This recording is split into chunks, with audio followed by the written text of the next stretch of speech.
We're in a negative routine, stuck in a rut, not expecting things to change. We've gone through disappointments, had setbacks. Now we've lowered our expectations, watered down our dreams.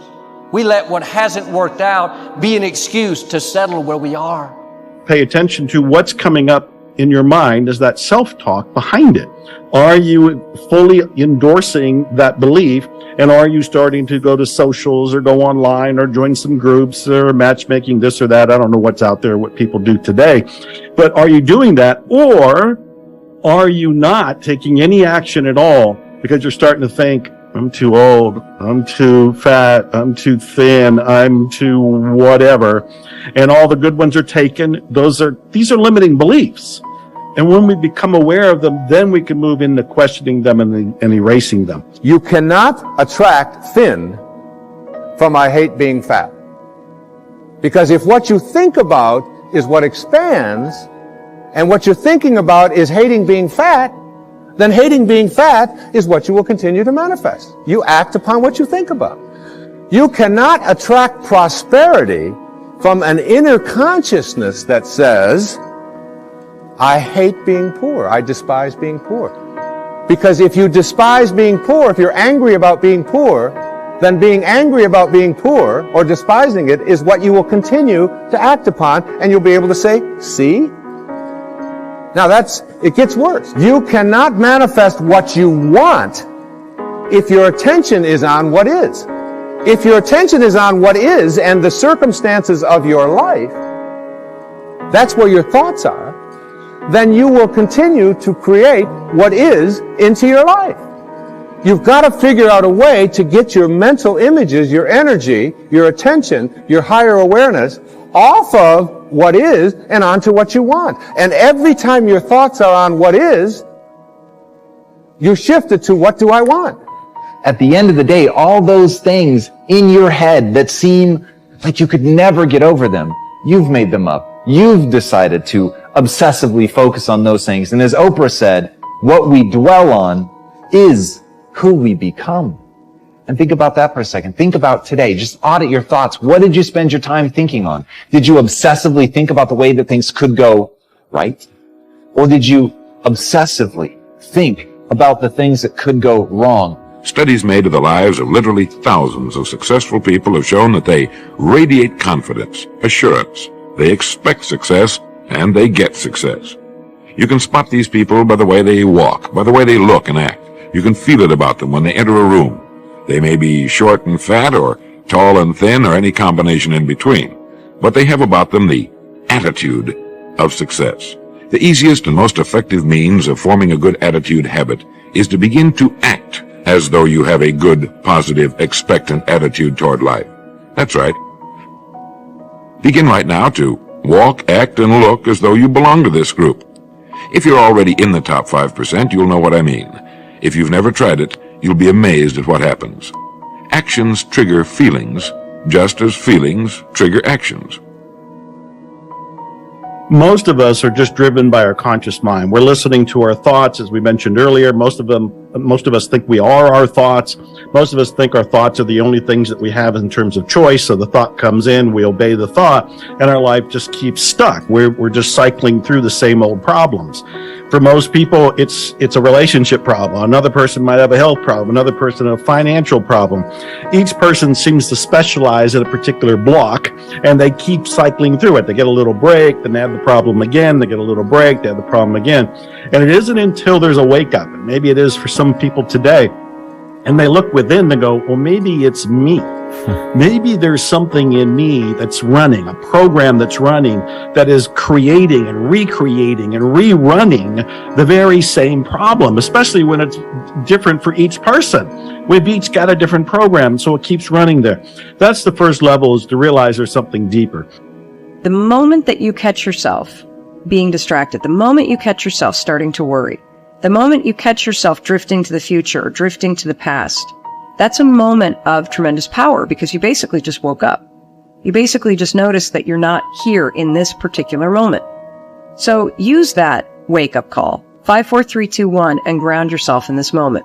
The best way to ground yourself in the moment is to look for something in this particular moment that you can savor. Now, I'm using the word savor on purpose because it's the word that psychologists use to describe what happens when you find something in this moment right now, right here, right now, to focus on and to appreciate. So if loving yourself is going to move you towards your goals, then we're going to do it, even if you don't think that you're worth it. If pushing to grow and get better is going to move you towards your goals, then we're going to do it, even if it doesn't feel like you deserve it. You have to let go of that in order to get to your goals. And now, as long as your goal is exciting and honorable, why would you ever want to do something that holds you back? If you're doing something that elevates yourself and other people, why would you want to stop yourself from doing that, even if you deserve to be punished or whatever it is that you think about yourself because of what happened in the past? It doesn't make sense. Free yourself from that. Allow yourself to contribute to yourself and others. Contribute as big and aggressively as you want, as you possibly can. To notice its pointlessness, its untruths, to notice that you don't want it because you don't want it. When you notice it, you are the awareness, and you as the awareness don't want it. The pain body wants it. So the awareness has to come in so that you break the link between your pain body and your thought processes. That is the key, is to sever the link between your thought processes and the pain body. In order to sever the link between those, there needs to be enough awareness, presence. Only the presence can sever the link. The presence comes in, and so you no longer, the emotion is no longer controlling your thought activity. That's the key, and that's the beginning of the end. Your goal is to be happy, confident, and optimistic.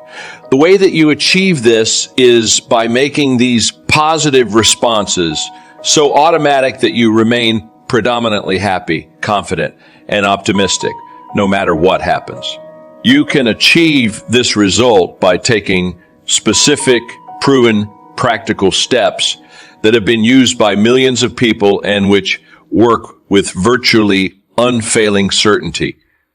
The starting point is accepting complete responsibility for every aspect of your life. You demonstrate this attitude of responsibility by exerting your freedom to choose the thoughts you wish to hold in your conscious mind. You choose to think positive, constructive thoughts rather than negative, destructive thoughts. Psychologists refer to this as the cognitive control method.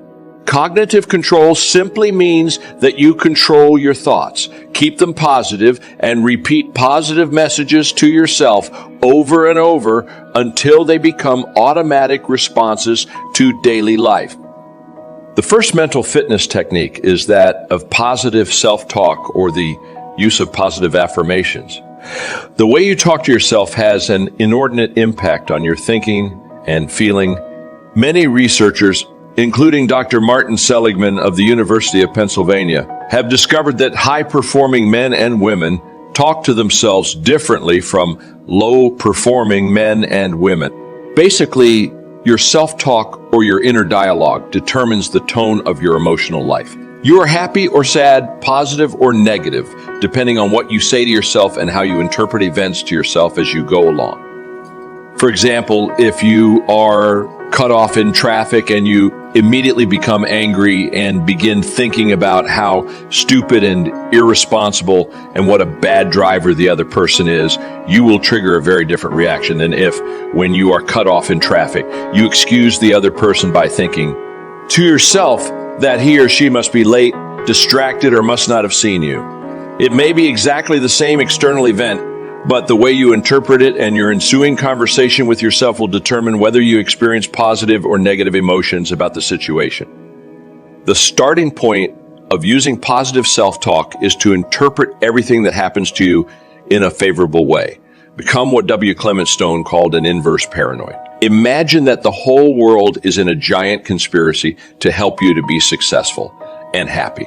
Imagine that everything that happens is happening to teach you something valuable and to move you closer to achieving your most important goals.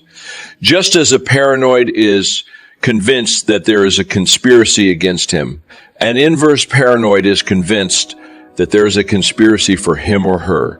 Practice the wonderful mental quality of serendipity. In the fairy tale, the three princes of Serendip traveled around finding that every apparently negative or calamitous event they witnessed turned out to be positive and beneficial in the end. Make it a game to look for the good in every situation. The law of expectation says that whatever you expect with confidence becomes your own self-fulfilling prophecy. When you develop an attitude of positive self-expectancy, you become a more optimistic and cheerful person. Whatever happens, you immediately interpret it in the best way possible. In Napoleon Hill's famous book, Think and Grow Rich, he wrote that one of the characteristics of the most successful men and women in America is that they always look for the opportunity or benefit within every setback or obstacle. Because of the law of substitution, if you are looking into every difficult situation for the lesson you can learn or for the possible opportunity it might contain, your mind will remain positive and you will continue to function at your best. Whenever you think of an upcoming event, talk to yourself in positive language. Perhaps the most powerful affirmation of all for building self-confidence is for you to repeat over and over, 50, 100 times per day, the words, I can do it, I can do it, I can do it. These simple words are the verbal antidote to the fear of failure, which, as you know, is the great destroyer of self-confidence and probably the primary reason for failure in adult life. However, you can diminish the fear of failure in any situation by repeating, I can do it, I can do it, I can do it. Whenever you think of an event that causes you to feel nervous or insecure, whenever you have something coming up that fills you with trepidation, exert your powers of self-talk and self-suggestion by saying, I can do it, to cancel out and override any negative emotions associated with it. The most powerful affirmation for building self-esteem are the words, I like myself, I like myself, I like myself. These simple words, repeated often enough with energy and enthusiasm, will eventually be accepted by your subconscious mind. As your subconscious mind accepts this message of self-liking, your self-esteem goes up and your ability to perform and your levels of effectiveness improve in every area of your life. If you want to do your work better, just say, I love my job. I love my job. I love my job. In their best-selling book, Success Through a Positive Mental Attitude, Clement Stone and Napoleon Hill recommend that you repeat several times a day the words, I feel happy, I feel healthy, I feel terrific. One of my favorite affirmations, whenever I'm worried about anything, is to cancel it by saying, I believe in the perfect outcome of every situation in my life. I believe in the perfect outcome of every situation in my life. You will find that it is almost impossible to worry and fret about anything while you are repeating this kind of positive message to yourself.